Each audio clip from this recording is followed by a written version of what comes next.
या कुक्षि विवरे कृत्वा स्वयं रक्षति सर्वतः नमामि जननीं देवीं परां प्रकृतिरूपिणीं कृच्छेण महता देव्या धारितोऽहं यदोदरे तत्प्रसादात् जगद्दृष्टं मातुर्नित्यं नमोऽस्तु ते पृथिव्या यानि तीर्थानि सागरादीनि सर्वतः वसन्ति यत्र తానౌమి మాతరం భూతి హేతవే. మాతృదేవో భవ, పితృదేవో భవ.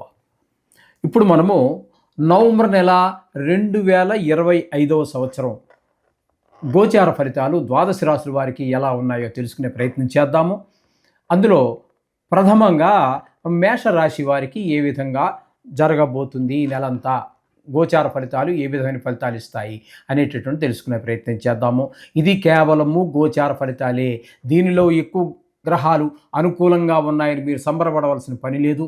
అలాగే తక్కువ గ్రహాలు అనుకూలంగా ఉన్నాయని మీరు కంగారు పడక్కర్లేదు. ఇది కేవలము నెల ఫలితాలు మాత్రమే. ఇది ఎంత చేసినా దీని ప్రభావం 10% మాత్రమే. వ్యక్తిగత జాతకం అనేటటువంటిది 100% నిష్ణాతులైన వాళ్ళు చెబితే, అంతేగాని ఇందులో ఇప్పుడు మనం చెప్పుకునేది కూడా సశాస్త్రీయంగా చెప్పుకుంటున్నాము. దీనిలో నా కల్పనలు కానీ, అభూత కల్పనలు కానీ, మీరు కోటీశ్వరులు అయిపోతారని కానీ, లేకపోతే బికారాళ్ళు అయిపోతారని కానీ చెప్పడం ఏమీ జరగదు. శాస్త్రం ఎంతవరకు చెబుతున్నదో అంతవరకు మాత్రమే మనం చెప్పడం జరుగుతుంది. ఇది గమనించుకోండి. ఇప్పుడు మేషరాశి వారికి చతుర్థ స్థానంలో గురువు యొక్క సంచారం జరుగుతోందండి. చతుర్థ స్థానం అంటే అతిచారం వలన, నిజానికి మిథునంలో ఉండవలసినటువంటి గురువు అతిచారం వల్ల కర్కాటకంలో 4వ స్థానంలో సంచారం చేస్తూ ఉన్నారు. కాబట్టి ఈ 4వ స్థానంలో గురుగ్రహ సంచారం యొక్క ప్రభావము సత్ఫలితములను ఇవ్వజాలదు. అయితే మరి దుష్ట ఫలితాలు ఏ ఏ విషయాల్లో ఇస్తుందయ్యా అన్నట్టయితే, తల్లిగారి యొక్క ఆరోగ్య విషయంలో కావచ్చు, తల్లిగారితోటి మనకున్న అనుబంధం కావచ్చు, అలాగే విద్య విషయంలో అంటే పిల్లల విద్య విషయంలో కావచ్చు, మన విద్య ఇంకా చదువుకుంటున్న వాళ్ళు ఎవరన్నా కూడా ఉంటారు కదండి మేషరాశి వారు, వారికి విద్య విషయంలో కానివ్వండి, భూమి విషయంలో కానివ్వండి, గృహ విషయంలో కానివ్వండి, వాహన విషయం కానివ్వండి, వీటిలో అనుకూలమైనటువంటి ఫలితములను ఇవ్వజాలదు.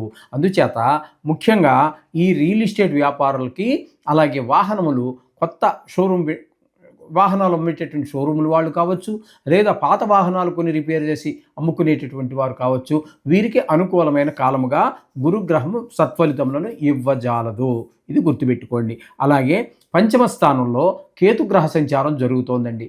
పంచమ స్థానంలో కేతుగ్రహ సంచారం కూడా శుభ ఫలితములను ఇవ్వజాలదు.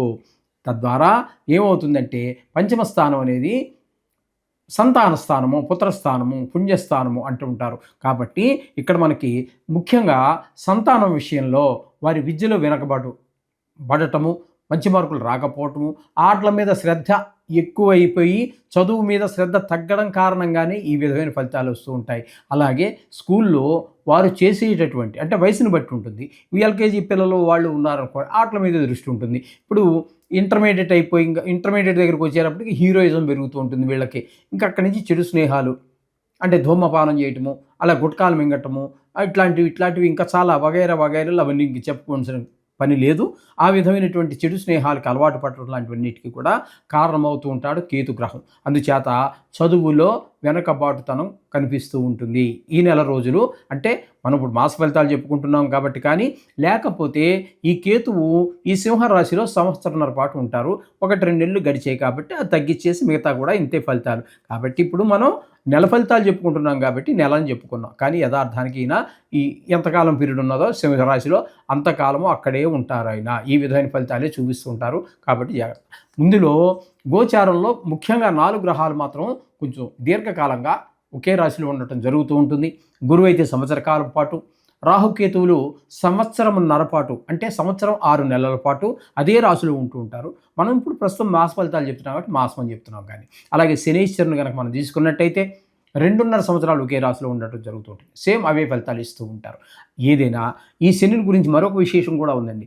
అదే కనుక ఏలినాటి శనిలో కనుక పడినట్టయితే 7.5 సంవత్సరాలు ఒకే రాశిలో 2.5 సంవత్సరాలు అనుకున్నాం కదండి, అట్లా 3 రాశులలో 3 రెళ్ళు 6, 3 అర్ధలు 1.5. అంచేత 7.5 సంవత్సరాల పాటు ఇదే ఫలితాలు ఇవ్వడం జరుగుతుంటుంది. ఇది గుర్తుపెట్టుకోండి. ఓకే. ఇక మనం తీసుకున్నట్టయితే శుక్రగ్రహం యొక్క సంచారం తీసుకున్నట్టయితే 6, 7, 8 3 స్థానాల్లో సంచారం చేస్తున్నాడు ఒకే నెలలో ఆ శుక్ర భగవానుడు. కాబట్టి ఇక్కడ శుక్ర భగవానుడు 6, 7 అంటే 6, 7, 8 6, 7ల్లో రెండిటిలోనూ కూడా శుభ ఫలితములను శుక్రుడు ఇవ్వజాలడు. ఇక 8వ స్థానంలో కేవలం ఒక్క 4 రోజులు మాత్రమే ఉంటారు. మొత్తం మీద శుక్రగ్రహం అనుకూలత లేదు అని చెప్పుకోవడమే మనకి మంచిది. ఒక 4 రోజులు ఉన్నంత మాత్రంలా మనకి ఒరిగేదేమి లేదు. ఇది దినఫలితం చూసుకునేటటువంటి వారికి పరిగణలోకి తీసుకోవచ్చు.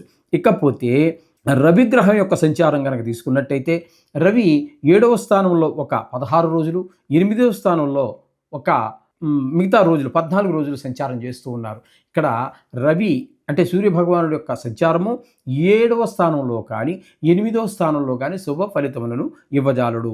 7వ స్థానంలో ఉన్నప్పుడు భార్యాభర్తల మధ్యన ఒక మాట పొరపచ్చాలు వచ్చే అభిప్రాయ భేదాలు వచ్చే అవకాశం ఉంటుంది. అట్లాగే భాగస్వామ్యంలో వ్యాపారం చేస్తున్న వారి మధ్యన కూడా అన్యోన్యత కొంచెం లోపించడమో లేకపోతే భావాలు కొంచెం వేరే రకంగా ఉంటాం. ఇలా కాదు ఇలా చేస్తే బాగుంటుందని అనుకోవటమో ఏదో జరిగే అవకాశం కొంత కనిపిస్తూ ఉంది. అలాగే 8వ స్థానంలోకి వచ్చేటప్పటికి అది ఆయుస్థానం అంటూ ఉంటారు. అక్కడ కొంచెం పెద్ద అంటే ఇది 14 రోజుల పాటు ఉంటాడు. కొంత చెడు వార్తలు వినేటటువంటి అవకాశం ఉంటుంది. ధన నష్టం జరిగేటువంటి అవకాశం ఉంటుంది. పరాభవం పొందవలసినటువంటి పరిస్థితులు ఉంటాయి. కొన్ని చోట్ల అవమానాలు కూడా ఎదుర్కోవాల్సి వస్తూ ఉంటుంది. ఈ విధమైన ఫలితాలన్నీ కూడా సూర్యభగవానుడు మేషరాశి వారికి ప్రసాదిస్తూ ఉన్నాడు. కుజుడిని కనుక తీసుకున్నట్టయితే ఆయన కూడా 8వ స్థానంలోనే నెల రోజులు ఉంటున్నారు. ఈ 8వ స్థానం అనేటటువంటిది ఆయుస్థానం కాబట్టి అక్కడ కూడా ఆయన కొంత చెడు వార్తలు వినటం, అయిన వాళ్ళకో ఫ్రెండ్స్కో ఎవరికో కొంచెం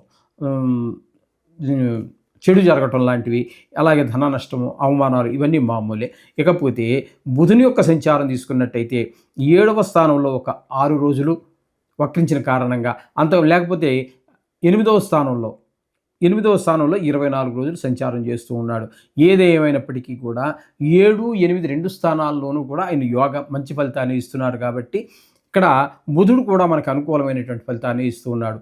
ఇకపోతే ఏకాదశ స్థానంలో రాహువు ప్లస్ వ్యయ స్థానంలో ఉన్నటువంటి శని భగవానుడు కూడా వక్ర కారణంగా ఏకాదశ స్థానంలో సంచారం చేస్తూ ఉన్నారు. తద్వారా ఏమవుతుందంటే ఏకాదశ స్థాన ఫలితాన్ని అంటే శని నవంబర్ 28 వరకే 2 రోజులు మళ్ళీ మీనంలోకి వచ్చేస్తారు. అప్పుడు వ్యయంలో పడుతుంది. ఏదేమైనప్పటికీ కూడా ఈ మేషరాశి వారికి ఏలినాటి శని ప్రభావం ఉంటుంది. ఏలినాటి శని జరుగుతూ ఉన్నది ఈ కొస 2 రోజులైనా కూడా. అంచేత ఏకాదశంలో ఉన్నటువంటి శని రాహువులు ఇద్దరూ కూడా తీవ్ర స్వభావం కలిగినటువంటివే. ఈ 2 కూడా మేషరాశి వారికి మిక్కిలి అనుకూలమైనటువంటి ఫలితాలన్నీ వస్తూ ఉన్నాయి. డబ్బు ఇద్దరు పోటీపడి మరీ ఇస్తూ ఉంటారు. ధనానికి లోటు ఉండదు. ఇంట్లో సోదరులు అందరూ కూడా మనకి సహాయ సహకారాలు అందిస్తూ ఉంటారు. అలాగే ఏదైనా వ్యవహారం మొదలెట్టినట్టయితే మీకు అందులో పూర్తి విజయాన్ని అందిస్తారు రాహు శని కలిసి. ఈ విధమైన ఫలితాలన్నీ కూడా మనం మేషరాశి వారికి చెప్పుకోవలసి ఉంటుంది. అయితే ఇక్కడ మేషరాశి వారికి రాహువు శని బుధుడు 3 గ్రహాలు పూర్తి అనుకూలమైనటువంటి ఫలితాలు ఇస్తున్నాయి. కాబట్టి బాగుందనే చెప్పుకోవాలి. ఈ విధంగా ఏ ప్రయత్నం మొదలెట్టినప్పటికీ బాగానే జరుగుతుంది. కాకపోతే ఇక మీకు ముఖ్యంగా కొన్ని గ్రహాలు ప్రతికూలత ఉండనే ఉంటాయి. కాబట్టి ఆ గ్రహాలకి మనం నిత్యం పూజ చేసుకునే పూజలో నవగ్రహాలను తప్పకుండా స్మరించండి, పూజించండి. ఒక 2-3 మినిట్స్ సరిపోతుంది. ఇది ఒక నెల కాబట్టి దానికి ఈ పరిష్కారాలు సరిపోతాయి. శుభం భూయాత్.